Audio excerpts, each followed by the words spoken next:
পুনরায় সামরিক চুক্তিতে ব্যর্থ মার্কিন যুক্তরাষ্ট্র। নাইজার থেকে সৈন্য প্রত্যাহারের প্রক্রিয়া শুরু। নাইজার থেকে সৈন্য প্রত্যাহারের প্রক্রিয়া শুরু করেছে মার্কিন যুক্তরাষ্ট্র।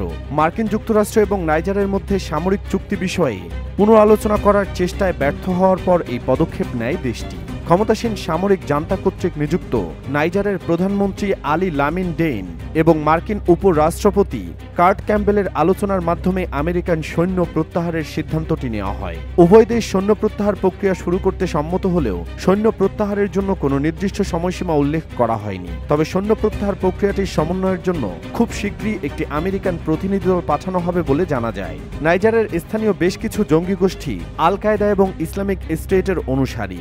নাইজারের রাজধানী নিয়াম থেকে আনুমানিক 920 কিলোমিটার দূরে আগাদেজে একটি মার্কিন বিমান ঘাঁটি রয়েছে।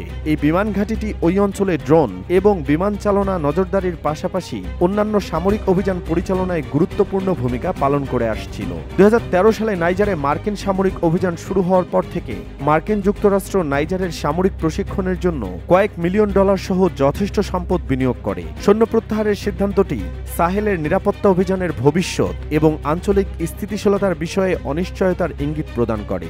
সামগ্রিকভাবে নাইজার থেকে মার্কিন সৈন্যদের প্রত্যাহারে সাহেলের এই অঞ্চলের নিরাপত্তার জটিলতাকে আরও বাড়িয়ে দিতে পারে বলেই মনে করছেন বিশেষজ্ঞরা।